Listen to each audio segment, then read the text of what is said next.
Imagine a nurse, someone you trust with your life, slowly poisoning you, not for money, not for revenge, but simply because she enjoys watching you die.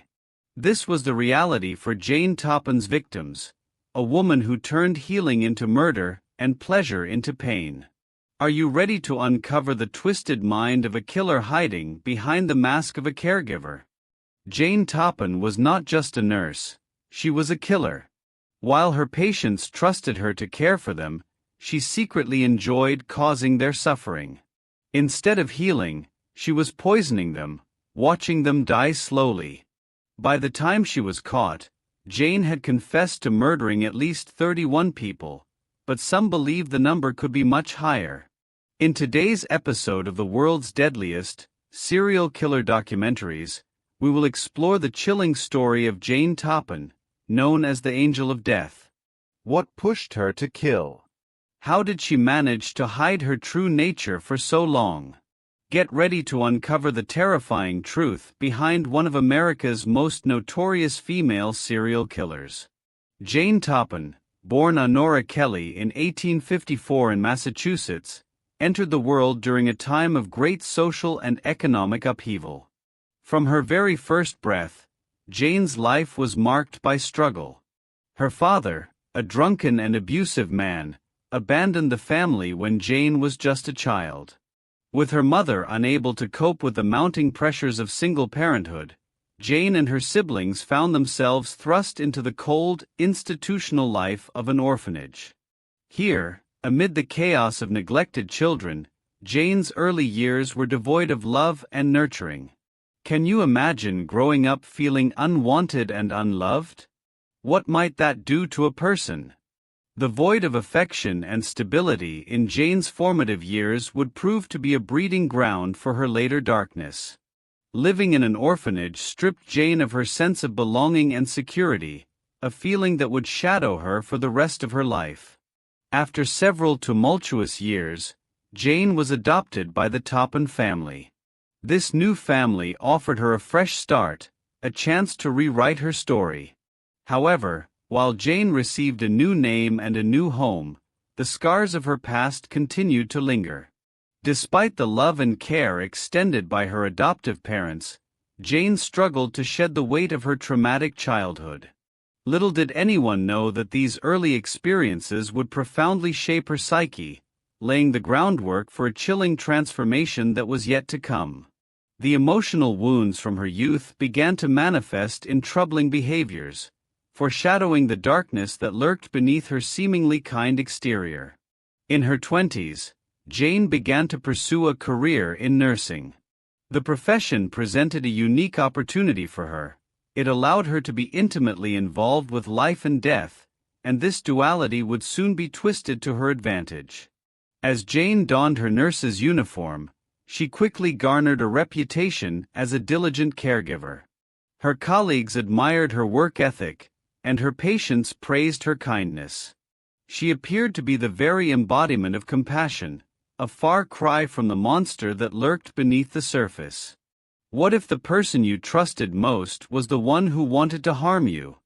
As she earned the trust of those around her, Jane's hidden desires began to fester. The access she had to powerful medications, like morphine and atropine, became a dangerous tool in her hands.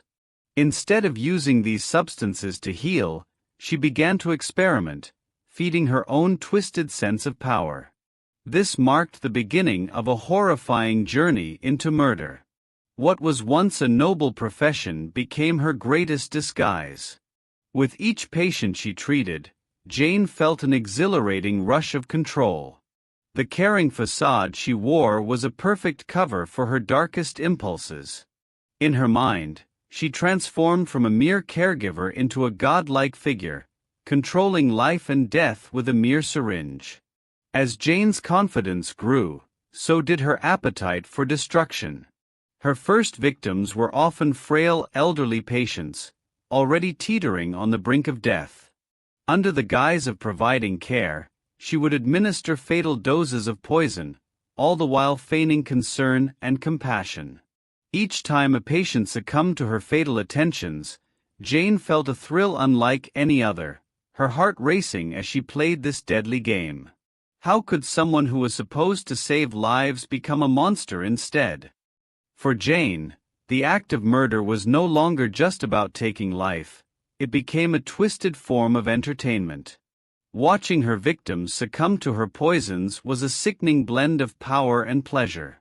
It was as if she were conducting a dark symphony, orchestrating each death with chilling precision, while her colleagues remained oblivious to her true nature. As she grew bolder, Jane's list of victims expanded to include friends and family members.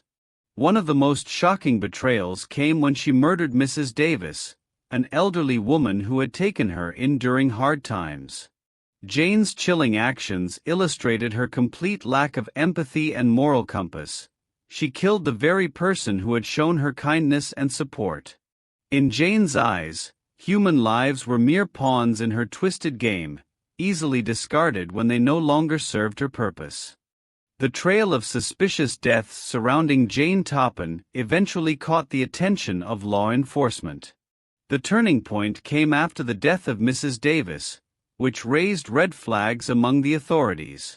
Investigators began to connect the dots, piecing together the shocking reality of Jane's murders. The sheer number of deaths, coupled with Jane's close proximity to each victim, made it increasingly difficult for her to evade scrutiny. What happens when trust is betrayed? Can you ever truly know who to believe? As investigators dug deeper, they uncovered a chilling pattern of death that followed Jane wherever she went. It was a web of deception, and Jane was at its center. In 1901, the inevitable happened. Jane was arrested after a thorough investigation unveiled her dark secrets. During questioning, she didn't shy away from confessing to her heinous acts.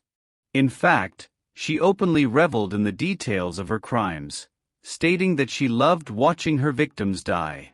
The media quickly dubbed her the Angel of Death, a moniker that would haunt her legacy forever.